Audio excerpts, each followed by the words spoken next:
lovelies, and welcome to another one of my bonus videos. In this video, I am answering your questions about my pregnancy.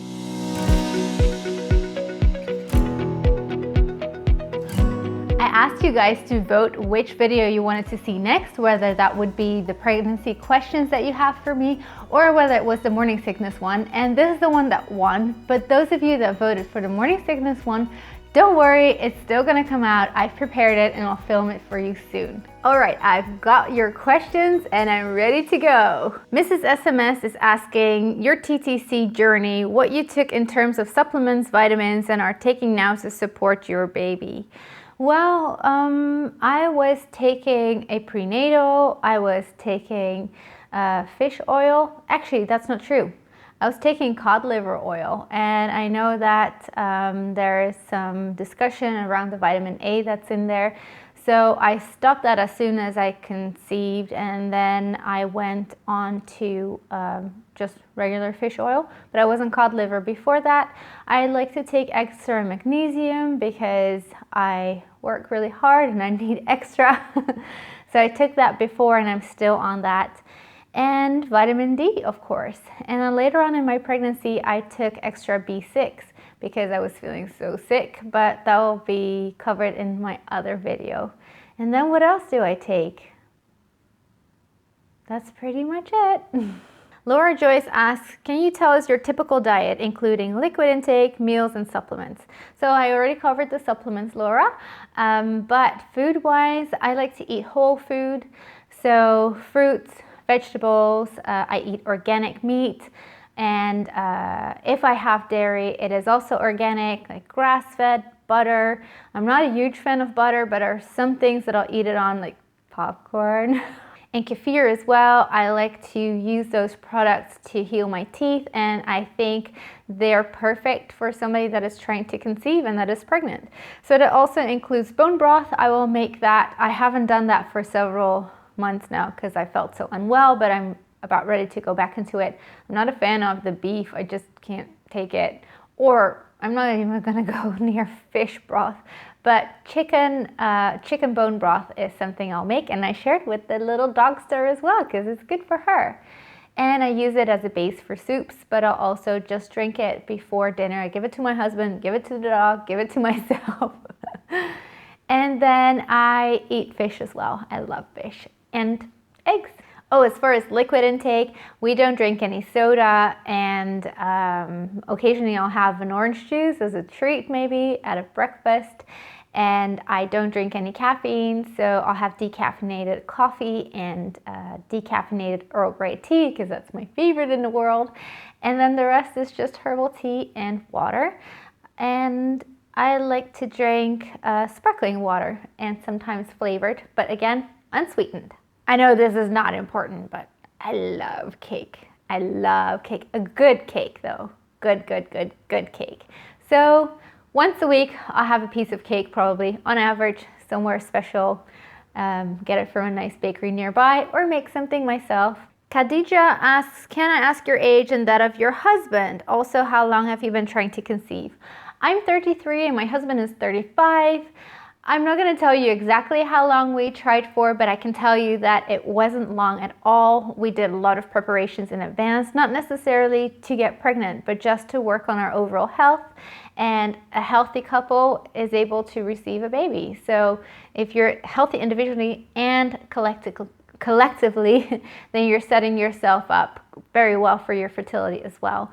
So the length of time that it took us to receive our baby is much lower than it statistically would be for our age, and it was even lower than it would be statistically for a couple that is early 20s. Arcana, I think. I love all these different names from these different countries. What a worldwide community we are. She asks, what food do you avoid during this time? I'm not 100% sure because I'm already not into cheeses, so those are the things that you wouldn't eat. And raw fish is something you wouldn't eat, but I haven't thought of that anyway. I allowed myself some more sugar than I normally would because normally I'm no sugar. I have a no sugar. I'm no sugar. I'm all sugar. Actually, some of my patients say that I'm not, that I tell them the truth too hard. But normally I don't take any sugar. I'll use stevia, maybe occasionally some honey for a recipe. But in my first trimester, I did allow myself sugar and chocolate because I was just so sick. I allowed myself to eat anything I wanted to. And if it was chocolate one day, the next day it would make me sick anyway. So it wasn't like I was going to get myself into a sugar addiction again. So any food that I avoid, I think it's mostly that I focus on food that's really good. And what I avoid is obviously still caffeine, obviously alcohol, and I think that's it. I just look at whole foods. Kind of sounds boring, but it's yummy. I'm crazy into fruits. I'm pretty sure somebody asked me about cravings. We'll look at that later. Oh, that's actually next question by Cindy. Thanks, Cindy. Are you having pregnancy cravings and aversions? If so, do you believe those are due to vitamin mineral deficiency? That is a very interesting question. And yeah, I do think it's part of the story. I don't think it's the only part of the story. I look at it from a homeopathic point of view as well. Depending on what this baby is and what their constitution is, they are going to have preferences for certain foods later on in their life and have aversions. So it's not uncommon for the mom to have those aversions or desires. So if a child is going to be prone to dairy intolerance, chances are mom is not going to want it either. So my cravings have been bananas. And so I've been saying that I'm pregnant with a monkey pretty much. And since I've started to feel the baby move last week, it's probably true. But mostly I crave fruits, and fruits was something that I wasn't really into before. I only could tolerate tropical fruits. And now, well, banana is tropical, but right now I'm also very much into oranges and clementines, which are in season. Unfortunately, I'm allergic to pears and apples because I would totally chuck those down. Any type of berry, fruit, it's like candy to me for sure. Honestly, I used to be a big candy fan when I was little. I could probably say those words before any other words. But right now, if you would give me a bag of M&Ms or a bag of sweets or an orange, I would totally go for the orange. I think about oranges in the middle of the night. And your question was whether I believe it's a vitamin deficiency or a mineral deficiency.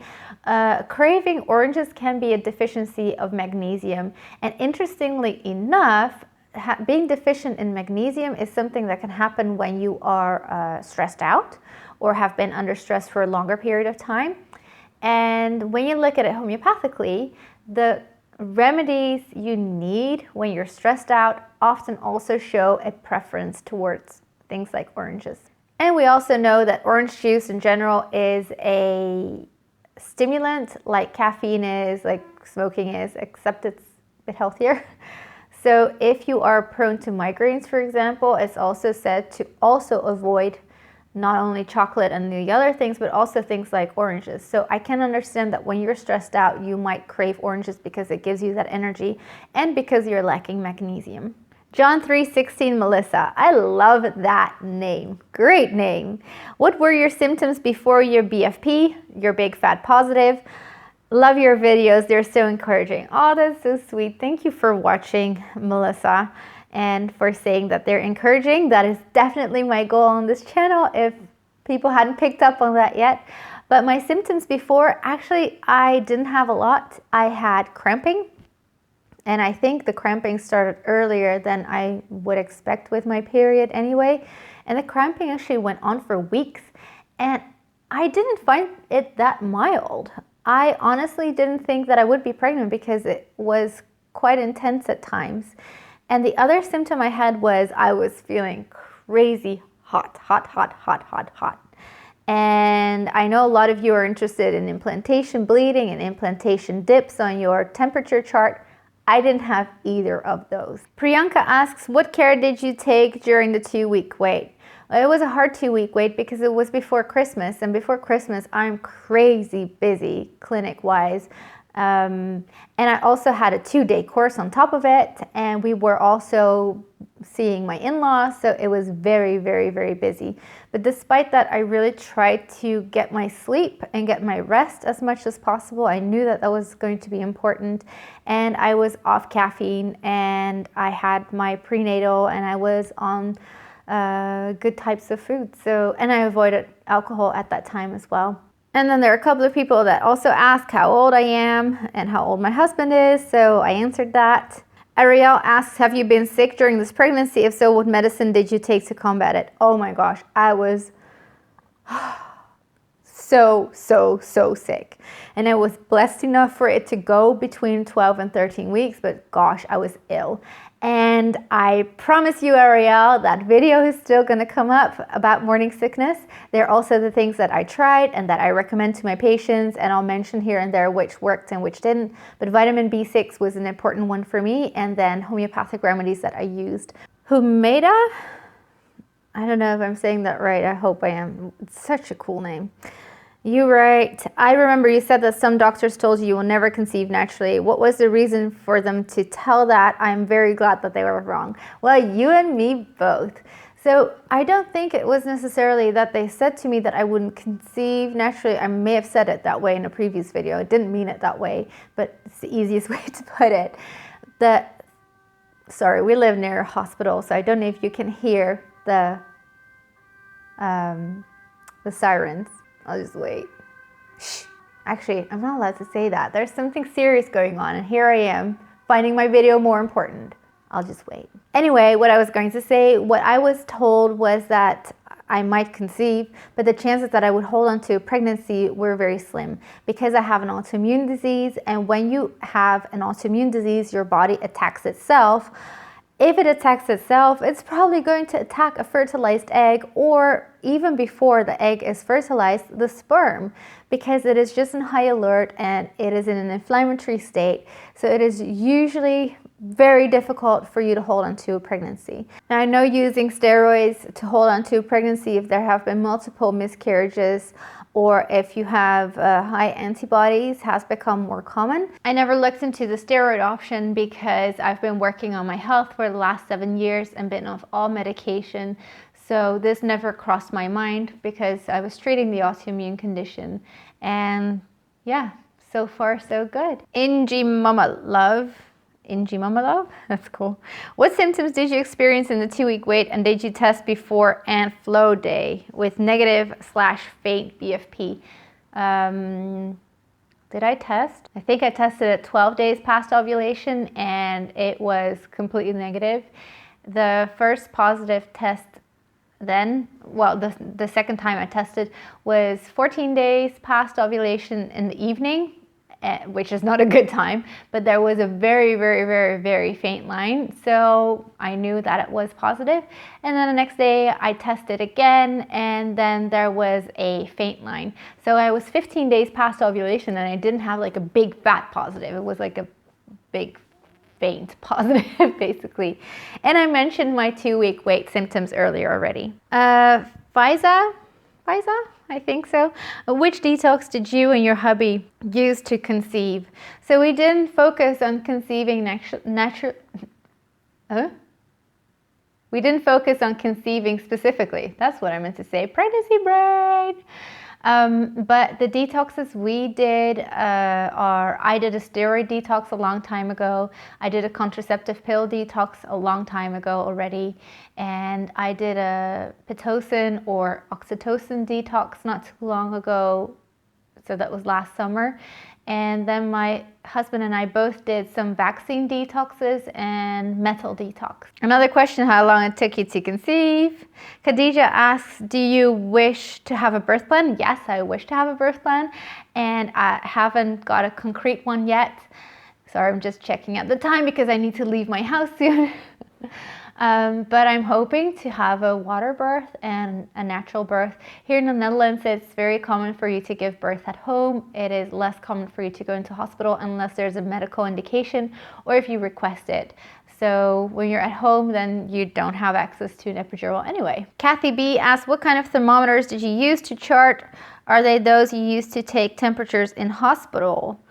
No, they are specific basal body temperature thermometers, and I've done a couple of videos on that. I'll link in whatever is relevant, like about your charting. The one that I used is Kindara Wink. I think it's fabulous. I am not an affiliate of them. I am not sponsored, but I really like that thermometer, and I've used that, and this is also what I send out to my patients when they start charting. Which supplements are you taking? Ask Shiny Sparkles. I like that name, Shiny Sparkles. Any homeopathic remedies as well? Homeopathic remedies. Yeah, I'm on the pregnancy tissue salt program, and then I take remedies as I need them, depending on what's going on. So for the morning sickness, or if I feel like I need an overall boost of my constitutional remedy, and I intend to start taking sulfur once a week because it's good for your pregnancy. Although I have to say there are homeopaths that will say something else, so don't take my word for it, and make your own decisions. That's my disclaimer, I guess. Maya asks, how will you care for your skin when your belly gets big? How are your dreams at night? Do you have some names for the baby now? How's your blood pressure? And what do you eat? Yeah, people want to know what I eat. That's funny.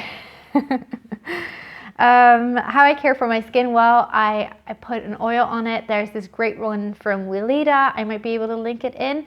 I like to use that one. So I started using that quite early on, and I hydrate. And then taking the fish oil supplements as well is really important for the elasticity of your skin. And of course, drinking enough water. How are your dreams? Yeah, I have crazy dreams, actually, now that you mention it. There's also a lot going on in our life. YouTube has exploded for me, so that's really exciting, but that brings out even more patients than I already had when I was basically already fully booked. And I also have so many emails and comments that I try to get to whenever I can. And then bringing out a video is a lot of work. And then we're looking at other houses if we're able to move, because we need some more space, and I need a space where I have my clinic and my family in the same building. And so I think there's a lot going on in my life at the same time. But yeah, my dreams are insane. What supplements and prenatals did you take apart from the calc floor? Yeah, so I answered that one. What else have we got? Did you know you were pregnant before your big fat positive? Asked Rebecca. Did you have any symptoms? So yeah, no, I didn't know I was pregnant. I was hoping, because we were trying, but I even had patients tell me they were pregnant before me while we were exactly in the same spot in our cycle. Pretty funny. Fluff butts and crunchy stuff. That's hilarious. You must have a channel. Or you're just too cool for this world. I'm gonna have to check that out. But you asked, will you be having a water birth? Yeah, so I answered that already. I'm hoping that I will be able to have that. Pretty Nisha also asked, did you have weird dreams before you got your big fat positive? Not before. And then Jisha says, God bless you, dear. That's so sweet. Thank you. Rachel asked, did you take vitamin B6? Is it true that it can help with nausea? Yes, it can definitely help. You have to be diligent about taking it. More on that in that next video. Again, asking my age. Have you done any fertility checks at the doctor? Says golden tips. Nope, I didn't, because I follow my chart and I know what's going on for my fertility. I had no reason to see a doctor. Join to join says, you said that you will not do an ultrasound. How will you be sure that your baby is into the uterus? Thanks and love you. Oh, so sweet. Thanks. Thank you for watching and sending love. How will I know? Well, yeah. In the beginning, you don't. You feel like you're just getting fat. And you feel sick. And your temperatures stay high, so that tells you you're pregnant. And obviously, I did have a blood test done, which showed that there was HCG, the pregnancy hormone, in my body. I'm checking the clock again. I probably need to round this off soon. And last week, so I was 16 and a half weeks, was the first time I felt my baby. So I really knew that there was a baby there. And that was a real gift, because I know some people don't feel their baby even until the 23rd week. So that was really lovely. More questions about my age and how long we had been trying. And there are lots of questions also about new videos. So I'll definitely put those on my list. I'm not answering those questions now because it's just about my pregnancy at the moment. But yeah, I'm taking all the questions and putting them on my list. So thank you for that. Yeah, and then another question about whether I had implantation bleeding or the implantation dip on my chart. Nope, none of it. So you guys, thank you so much for asking all these questions, and I think it's fun to do videos like this. I hope you enjoy it too. As I said, another bonus video will be coming out, and this one will be about how you can tackle morning sickness. I think it will be useful if you already are pregnant right now, but it will also be useful for those of you that are trying to conceive, and in the future, when you hit that morning sickness, you remember that I did a video on it. If you have any other requests around my pregnancy bonus videos, then let me know. I don't really intend to do any updates. Oh, I should put in a bump date though right now, so I'm putting that in. This is my last picture because I know I love to see the bellies grow, so I wanted to share that with you, of course. But any videos that are interesting about natural pregnancy that are related to my pregnancy, I'm totally happy to do. So another video I was thinking of in the future is maybe preparing for labor, something like that. And once baby's here, of course I will show baby to you, because yeah, you want to see the baby, right? At least I do. So again, thank you so much for watching, and I will see you in the next video. Bye.